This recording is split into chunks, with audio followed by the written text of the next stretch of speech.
Bangladeshi Rohingya के बड़े प्रमाण में जन्म प्रमाण पत्र अंजनगांव सुरजी में बनाए जाने का आरोप कर प्रदेश में तहलका मचाने वाले बीजेपी नेता किरीट सोमैया ने आज सुबह यहां पहुंचकर तहसील कार्यालय में इस संबंध में बनी जांच समिति से लगभग 1 घंटा चर्चा की। उपरांत मीडिया के कुछ ही प्रश्नों के उत्तर देकर हड़बड़ी में यहां से अमरावती हेतु प्रस्थान किया, किंतु इतना जरूर कहा कि सोमैया अपनी बात पर और आरोप पर अडिग है। सोमैया ने कहा कि विदेशी नागरिकों को देश में अवैध रूप से बसाने की साजिश हो रही है, जो भविष्य में बड़ी घातक सिद्ध होगी।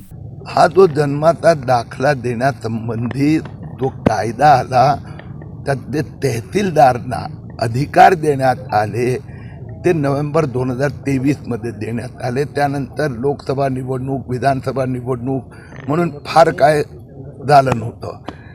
विधानसभा निवडणुकीच्या आचारसंहितेच्या काळात मोठ्या प्रमाणात हा गोंधळ सुरू झाला।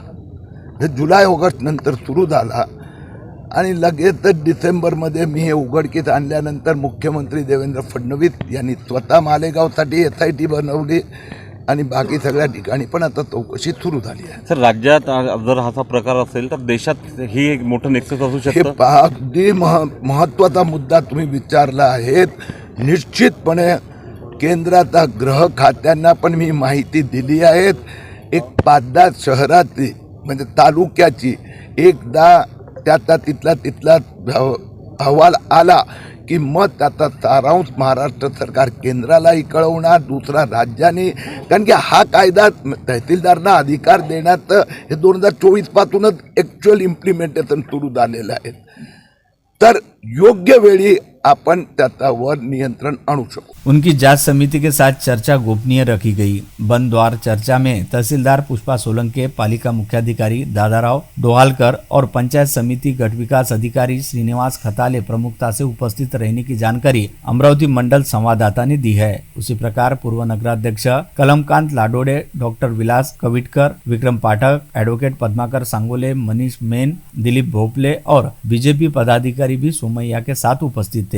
सोमैया ने कहा कि जो भारतीय होंगे उन्हें कोई दिक्कत नहीं होगी, किंतु रोहिंग्या पाए जाने पर उन पर कानूनी कार्यवाही होगी, उनके कागजात की पुनः जांच होगी। संपूर्ण पड़ताल के बाद ही संबंधित प्रमाण पत्र दिए जाएंगे। बीजेपी के पूर्व लोकसभा सदस्य ने कहा कि उन्होंने आरोप करने से पहले प्रदेश के मुख्य सचिव और सभी वरिष्ठ अधिकारियों से चर्चा की। उसी प्रकार मुख्यमंत्री फडणवीस से भी उन्होंने इस विषय पर बात की। उन्होंने कहा कि भिवंडी, गोवंडी, मालेगांव, अंजनगांव कोई भी गाँव हो, रोहिंग्या प्रकरण में जाँच के लिए सभी एजेंसियों को कार्यान्वित किया जाएगा। उल्लेखनीय है कि बीजेपी के मुंबई के सांसद रहे किरीट सोमैया ने पिछले सप्ताह धमाका करते हुए दावा किया कि अमरावती जिले के अंजनगांव सुरजी से बांग्लादेश से आए 1500 रोहिंग्या के जाली जन्म प्रमाण पत्र जारी हुए हैं। इतनी बड़ी संख्या में रोहिंग्या के जन्म प्रमाण पत्र अंजनगांव जैसे छोटे नगर से होने पर सोमैया ने अचरज जताया था और इसमें गड़बड़ी का अंदेशा व्यक्त किया था। उनके आरोपों के कारण आनन फानन में जांच समिति नियुक्त की गई थी। समिति ने रिकॉर्ड देखने के लिए भूतपूर्व सांसद को अंजनगांव बुलवाया। भाजपा के नेता और पेशे से चार्टर्ड अकाउंटेंट सोमैया रविवार शाम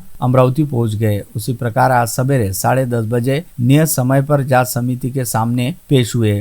उनकी समिति सदस्यों से बंद द्वार चर्चा हुई। उपरांत उन्होंने कुछ देर मीडिया से भी बातचीत की। आज जे जिल्हाधिकाऱ्यांनी विशेष पथक नेमलंय त्यांच्या सोबत सुमारे 50 मिनिटं विस्तृत चर्चा झाली। अन्य ठिकाणी मला ज्या त्रुटी आढळल्या ते मी माझा अनुभव त्यांना सांगितला। अन्य ठिकाणचे कशा पद्धतीने अशा प्रकाराने हा एक मोठ्या प्रमाणात रॅकेट सुरू झालेला आहे। भिवंडी असो, गोवंडी असो किंवा अंजनगाव असो की मालेगाव असो, तरी हे एक कुठलं तरी ग्रुप मोठं काम करते। त्याची मोडस ऑपरेंडी मी त्यांना समजवली आहे।